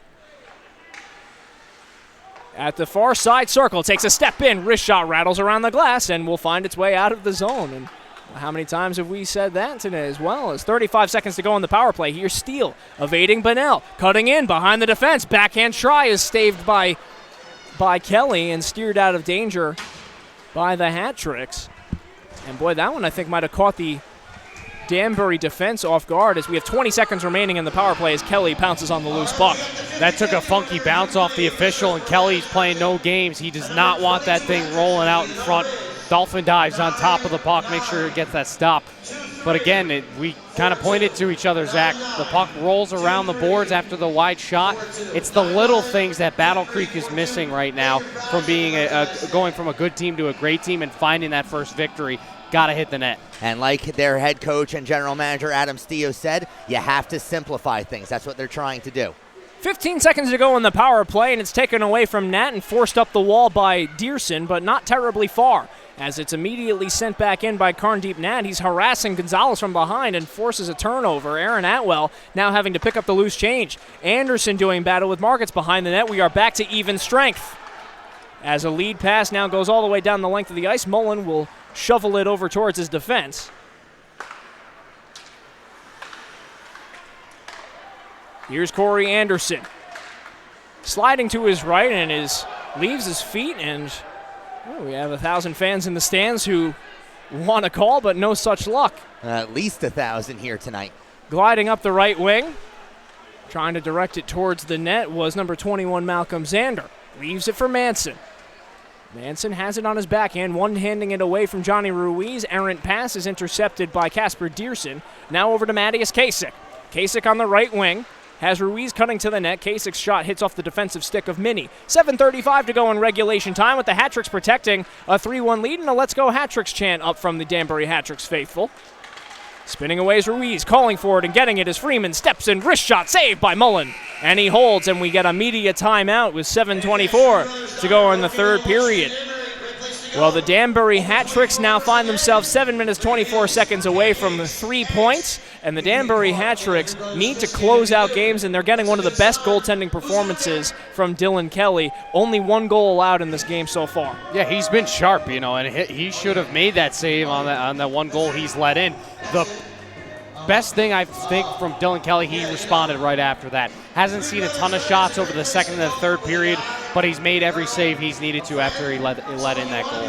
And not only has he made the save, but the defense has been there as well. They're doing a good job of clearing out the front of the net. They're allowing Dylan Kelly to see these shots, and he's stopped at 23 of 24 so far in this game. Well, honestly, and I don't want to sell him short either, because Jacob Mullen, for his money, has been tested a lot, early and often, so far in this game. And Jacob Mullen is having the best performance from any netminder from the Battle Creek Rumblebees all season long. Yeah, he's been strong. He has been. He's fought off a couple of pucks off his shoulders. I think he's been strong in his legs, too. he's kept his team in this game, and against a Danbury Hat-Tricks team that's been firing on all cylinders, particularly in this building. You're absolutely right about that. And you take a look at his stats coming in, a goals against of 6.01, a save percent of 86.5. You would figure they're trying to pick up any goaltender off the street, but that's not the case. Jacob Mullen has certainly played very, very well in this game. One even strength goal allowed all evening. I mean, a pair of power play goals. I mean, you can hardly fault your netminder for that, but here's a 2-on-1 developing. Here's Levesque in with Bronner, looking for Bronner, and getting a piece of it was Mullen. I think that might have gone off the, here we go. Oh, and here goes Bronner. Bronner swinging wildly at Hayden Way, taking exception to his goal being negated. Bronner wrapping him up around the net, forcing his way against the boards, and Bronner taking exception. He landed a couple of haymakers with that right hook, and he throws away his elbow guard. Boy, Phil Bronner is heated out there. This is the second time that we've seen Bronner really get involved physically, and boy, was that a clear decision over Hayden Way. And Hayden Way and Bronner had gone at it a couple times and had some words for each other, some stick taps, but nothing that extreme. And the problem there with that play, Bronner tried to tap in a goal. He started to smack the goaltender a little bit, try to find the puck. They were not happy about it. And Way came at him, gave him a couple cross checks. And Bronner said, enough of that. I'm taking off my gloves and I'm going to give you a couple of rights. Well, Nicola Levesque put his arms up in celebration because he anticipated Phil Bronner getting his stick on the puck and putting it in the back of the net. And when he saw that Phil Bronner was getting a stick to the midsection from Hayden Way, Levesque immediately started yapping at the referee. And Bronner said, well, if the men in stripes aren't going to do anything about it, I will. So he and Way with a heavy tilt, and boy, Phil Bronner, especially with that mustache that he's sporting for Movember, I'd be scared. Yeah, I'm not messing around with him, especially in the blue paint. And Bronner, who wanted to go last weekend against Elmira in that 8-3 loss against the Med Mafoos. Yeah, against the Med Mafoos, he didn't get the justice that he wanted. This time he gets to go the full, 3 rounds of that fight, and then he'll sit in the box. So a bit of open space now, as wiring it down low, intended for Mattias Kasich. Bolin Porter is knocked down to the ground, and we'll see how that picks up the physical play here, as there's Lampo throwing a check behind the play on Kyle Gonzalez. So now we might see a little bit of jump from Battle Creek, as you just had a player get into a fight, trying to get a little bit of energy, a little bit of gasoline in the tank, as here's Mattias Kasich fighting for it, and knocked down to the ice was Gordy Bonnell, and pouncing on a loose puck that went off the skate of Adam Howie. And it looks like we will have a penalty going up against Battle Creek. So it'll be a power play for the Danbury Hat-Tricks. As was Bonnell that was taken down. Yeah, Bonnell got taken down, and the man who's going to the box, Mark Steele, he's the one who's getting called for the 2-minute minor. Here's a positive thing. You're in control of this game if you're Danbury. You got 6 minutes, 10 seconds to go, and you have a 2-goal lead. Stay aggressive on this power play. Keep your foot on the gas pedal. Create some shot opportunities. Don't get too fancy. You don't need to go there yet, but you need to continue to apply some pressure. So the faceoff will be taken at the near side. Here's Shinkarik crossing the way, intended for Anderson, and it'll be a whacked down the length of the ice.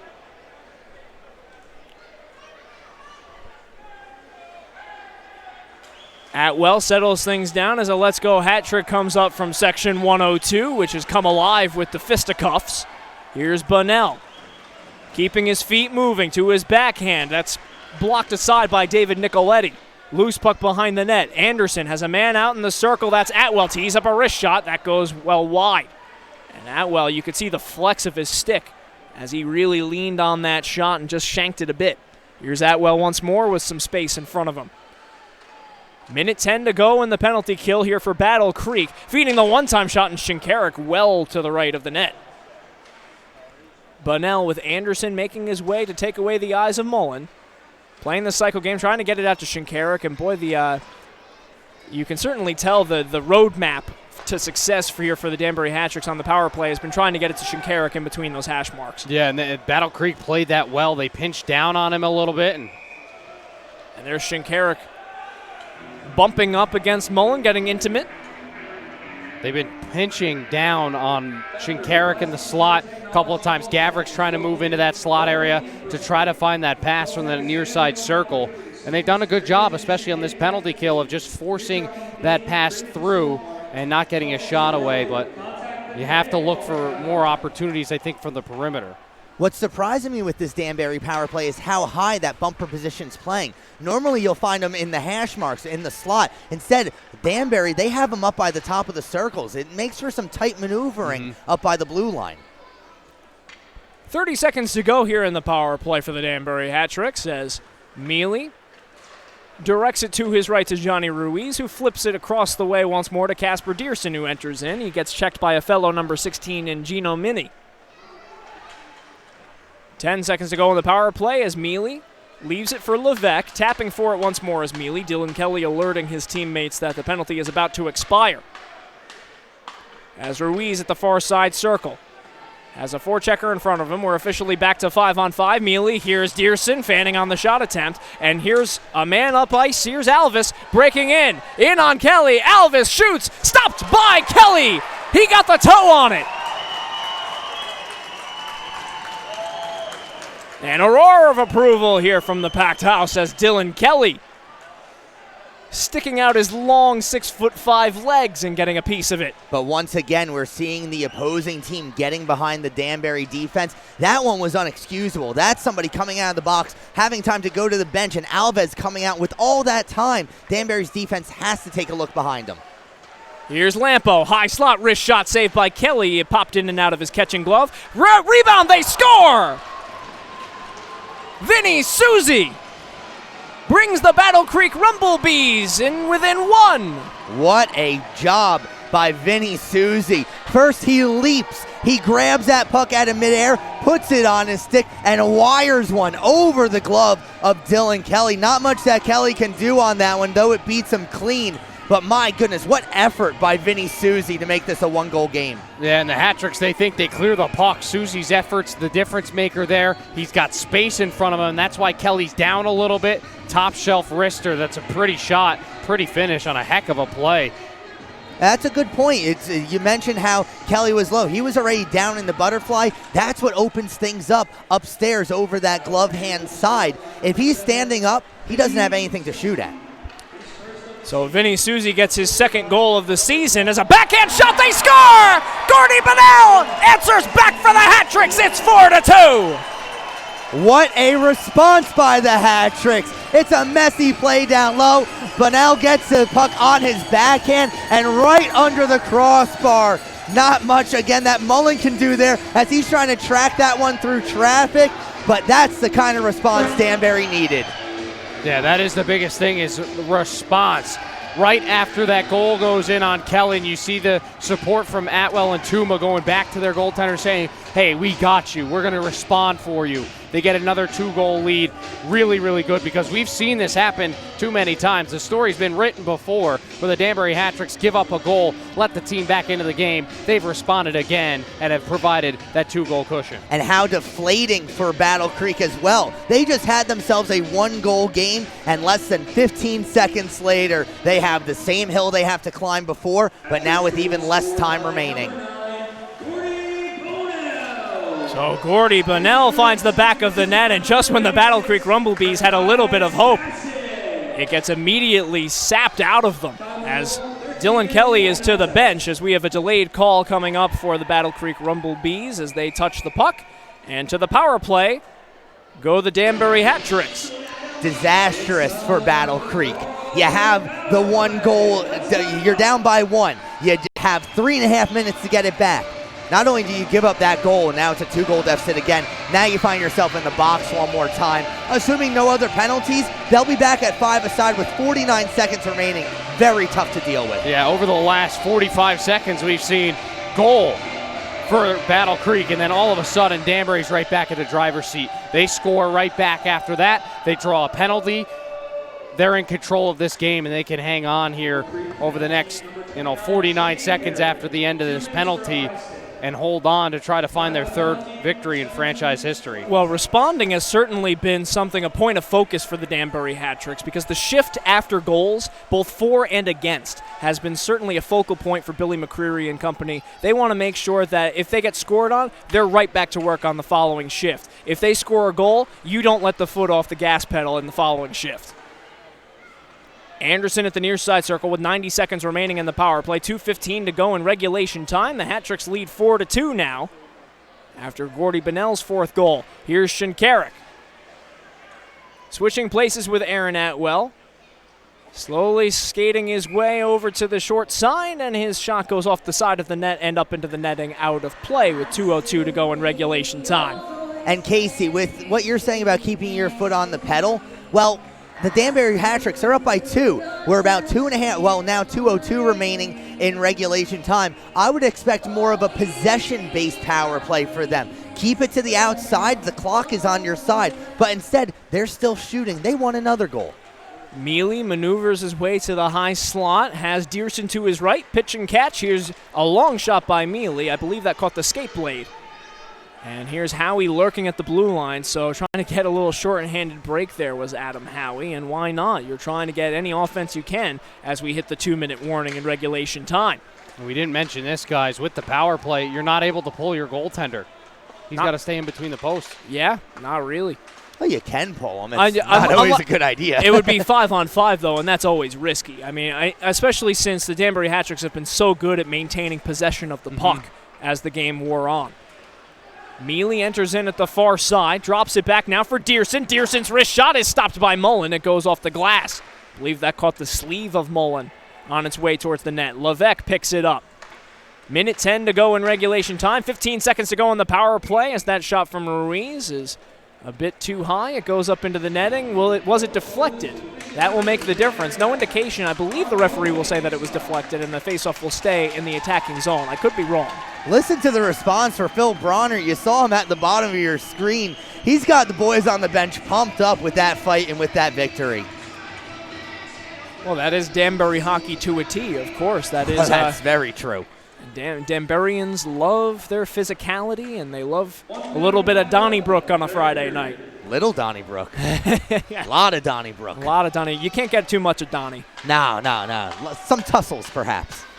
50 seconds to go in regulation time. Here's Gonzalez rifling it into the neutral zone, as now we are back at 5-on-5 even strength.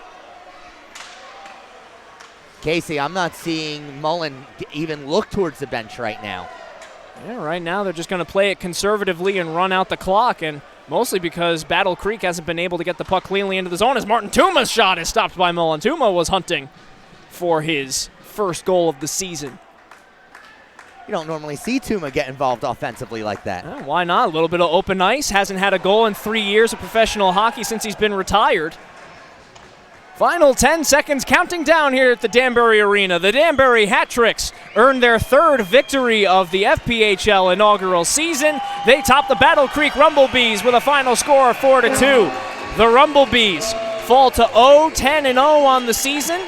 You can catch our live stream tomorrow night against the Battle Creek Rumblebees at 7 p.m. right here on the Danbury Hat-Tricks YouTube channel. And guys, what an evening it was for the guy in net tonight, Dylan Kelly, only letting up 2 goals of the night, his best performance as a Danbury Hat-Trick.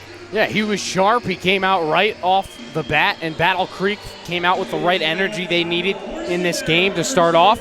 And Dylan Kelly answered the call from the start of this game, and they took the lead. Yes, a couple goals get through him, but when you have an offensive performance of 4 goals, you're expecting to get that victory, especially when a goaltender plays that well. He's got all 3 wins in franchise history. Dylan Kelly does in between the pipes. He's been fantastic. Jack, I don't think that's a coincidence either, as you see the fans, or rather the Danbury Hat-Tricks, and Phil Bronner with the keg. And guys, for the folks at home, explain the keg to our fans. That is the Hoist the Barrel promotion with Litchfield Distillery for the player that best exemplifies the spirit of hard work, as best exemplified by the Litchfield Distillery Brewers and Batchers.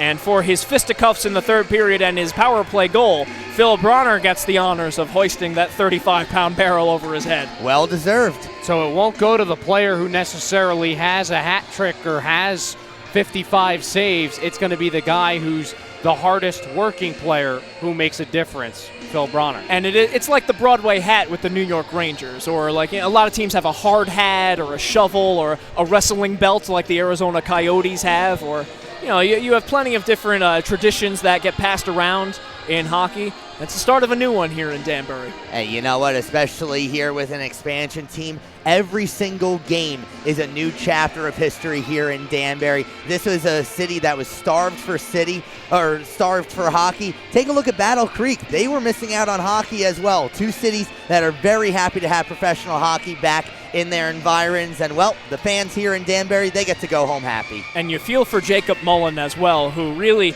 did put on a fantastic performance. He stopped 28 of 32 shots. It's a building block that the Battle Creek Rumblebees will certainly want to build on going forward. Absolutely. He put out a performance in which you got to rally around a guy who does that for your team. And there are a lot of second chance goals. The power play goals playing a factor for him. I mean, it looked to me like he saved everything that he should have saved tonight, which is an important thing for them moving forward. I think you have to lean on a guy like that, and you just have to find a way to find more goals moving forward in the season. And we'll see how the Battle Creek Rumblebees set things up for tomorrow. Will we see Joel Eisenhower in goal, or do they go back to Jake Mullen and let him try his best to get that first victory for the Battle Creek Rumblebees? Well, that'll just about wrap things up here at the Danbury Arena. We want to thank everyone involved with our broadcast crew, our cameraman Dylan DeSalvo. And for Zach McGinnis and Jack O'Mara, I'm Casey Bryant, wishing you a pleasant good evening. Be sure to tune in tomorrow at 7 p.m. for round 2 of the Danbury Hat Tricks and the Battle Creek Rumblebees.